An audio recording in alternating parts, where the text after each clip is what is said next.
Welcome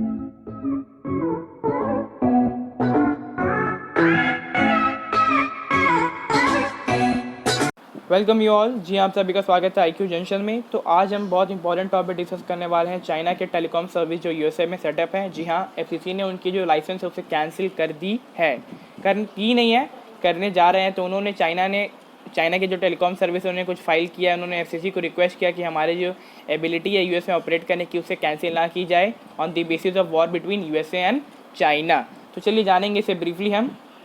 देखिए यूटर का एक आर्टिकल है यहाँ, चाइना टेलीकॉम अर्जेस, ठीक है। यहाँ जो चाइना की टेलीकॉम कंपनी है जैसे कि यूनिकॉम, पैसिफिक और कॉमनेट, उन्होंने अर्ज किया FCC को कि हमारी जो अथॉराइजेशन है उसे कैंसिल ना की जाए, हमें यूएसए में ऑपरेट परमिशन ग्रांटेड होनी चाहिए कि हम यूएसए में ऑपरेट कर सकें। तो यहाँ देख सकते हैं, China telecom corps unit urged the Federal Communication Commission FCC not to revoke the company nearly 2 decades old, मतलब 20 साल पुरानी कंपनी रिवोक मतलब कैंसिल नहीं की जानी चाहिए उनकी ऑथराइजेशन, ठीक है। अब चलते हैं आगे। यहाँ आप देख सकते हैं जो अब हम कुछ जानेंगे फेडरल कम्युनिकेशन कमीशन के बारे में, ठीक है। थोड़ी बेसिक चीज़ जो आपको पता होना चाहिए कि पहले इसे इस्टेब्लिश कब किया गया, तो जून 1934 को इसका इस्टेब्लिश हुआ था, ठीक है। अब ये है क्या, ये एक इंडिपेंडेंट एजेंसी है यूनाइटेड स्टेट्स ऑफ गवर्नमेंट की, ठीक है, दैट रेगुलेट कम्युनिकेशन बाय, जो ये कम्युनिकेशन कैसे रेगुलेट करते हैं, रेडियो के, टेलीविज़न के, वायर के, सैटेलाइट से, cable across the United states, ठीक है। तो ये एक जुरिडिक्शन मेंटेन करता है ब्रॉडबैंड एक्सेस पे, फेयर कंपटीशन पे, रेडियो फ्रिक्वेंसी, मीडिया, ये सब पे आप यहाँ देख सकते हैं। अब जो सबसे इंपॉर्टेंट चीज़ है, इनकी जो एम्प्लॉयज़ कितने, तो 1688 एम्प्लॉयज़ है, ठीक है। हेडक्वार्टर का है तो वॉशिंगटन DC, ठीक है। और एजेंसी के जो एग्जीक्यूटिव चेयरमैन कौन है, तो अजीत पाई, याद रखिएगा अजीत पाई हैं, ठीक है। चलते हैं नेक्स्ट। अब देखिए इसका बैकग्राउंड, अप्रैल में, ठीक है, अप्रैल 10 अप्रैल को एक आर्टिकल आया था रीटर में एक और, कि उन्होंने कहा था कि जब स्टेटमेंट, यहाँ पे आप देख सकते हैं, the state defence justice and other department, ठीक है, ये यूएसए के हैं। ये बात की जा रही यूएस की, जितनी भी state defence justice and other department, उन्होंने FCC को बोला कि ये अनएक्सेप्टेबल है। क्या अनएक्सेप्टेबल है, कि चाइना की जितने भी टेलीकॉम सर्विस है अगर वो यूएसए में ऑपरेट करे, ये नेशनल सिक्योरिटी इसमें रिस्क में आ सकता है, ठीक है। The statement on Thursday cities raise that Chinese government could use FCC approval, मतलब अगर FCC ने अप्रूवल दे दिया चाइनीज़ गवर्नमेंट को, चाइनीज़ टेलीकॉम सर्विस को, तो वो हमारी गवर्नमेंट के नेशनल सिक्योरिटी पे रिस्क है और वो स्पाई भी बन सकते हैं, ठीक है। यहाँ से डेटा ट्रांसफ़र भी दी जा सकती है, जो एक नेशनल सिक्योरिटी रिस्क है। लास्ट मंथ FCC ने वोट किया, ठीक है। उन्होंने वोट करके क्या किया कि एक चाइना टेलीकम्युनिकेशन कंपनी है जिसे कहते हैं चाइना मोबाइल, ठीक है। तो जो इसकी ऑथराइजेशन थी, ठीक है, वो चाहता था कि ये जो चाइना मोबाइल है, they want to operate in US, but इनकी जो ऑथराइजेशन है उसे कैंसिल कर दी गई। FCC चेयरमैन अजीत पाई, यहाँ आप देख सकते हैं, after that vote the commission had determined China mobile is control by Chinese government.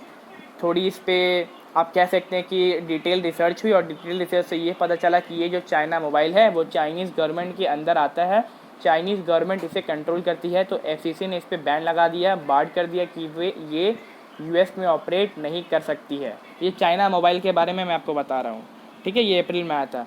जैसे वावेई, ठीक है, वावेई के बारे में जानते हैं, यहाँ आप देख सकते हैं वावेई। तो ऑल्सो द लास्ट ईयर जो ट्रम्प ने, डोनाल्ड ट्रम्प US के प्रेसिडेंट, उन्होंने जो वावेई टेक्नोलॉजीज़ है, the Chinese telecom company that is global leader in next generation, मतलब ये 5G के लाने वाला है, ठीक है, नोकिया 5G लाने वाला है, एरिक्सन लाने वाला है, वावेई लाने वाला है। तो जो US है उन्होंने वावेई को कहा कि इसे एंटिटी लिस्ट में डाल दो, ठीक है। इससे ये होगा कि जितने भी क्रिटिकल कंपोनेंट्स हैं 5G टेक्नोलॉजी इंफ्रास्ट्रक्चर को बिल्ड करने के लिए, वो ये अमेरिका से नहीं खरीद पाएगा, ठीक है। Critical component from it American supplier से ये खरीद नहीं पाएगा अगर हम वावेई को एंटिटी लिस्ट में डाल देते हैं, ठीक है। USA ने अदर कंट्रीज़ को भी अर्ज किया कि जो वावेई से 5G इंफ्रास्ट्रक्चर लेगा वो उनके सपोर्ट नहीं करेंगे, ठीक है। ये एक नेशनल सिक्योरिटी रिस्क है जो वो ले रहे हैं वावेई से। अगर कोई भी कंट्री, हालांकि आपको मैं बता दूं जो वावेई है उनकी जो 5G टेक्नोलॉजी है वो बहुत चीप रहेगी एज़ कम्पेयर टू नोकिया, ठीक है। तो इसे फिर भी US प्रेसिडेंट ने अदर कंट्रीज से कहा है कि प्लीज़ वावेई को हटा दीजिए, उनकी जो 5G इंफ्रास्ट्रक्चर है उसे मत लीजिए, ये एक नेशनल सिक्योरिटी रिस्क है। चलते हैं नेक्स्ट चीज़ पे। तो आप देख सकते हैं चाइना टेलीकॉम सर्विस, ठीक है।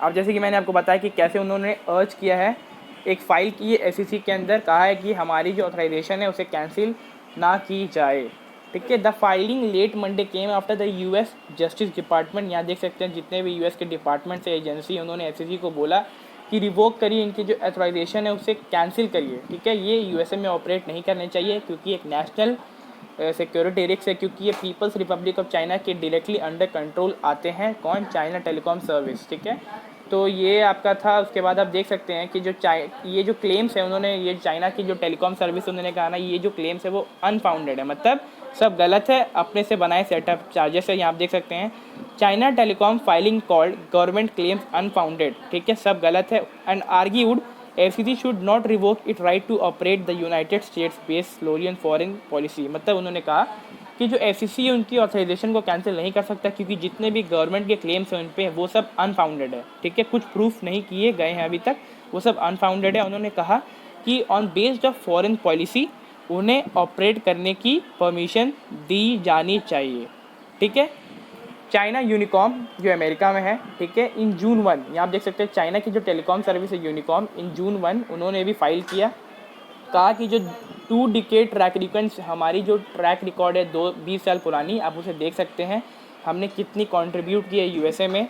ठीक है, उन्होंने ये भी कहा कि टोटल हमारे पास 274 एम्प्लॉयज़ है, जिसमें 72 एम्प्लॉयज़ यूएसए के खुद हैं, कुछ यूएसए के सिटीजन्स हैं।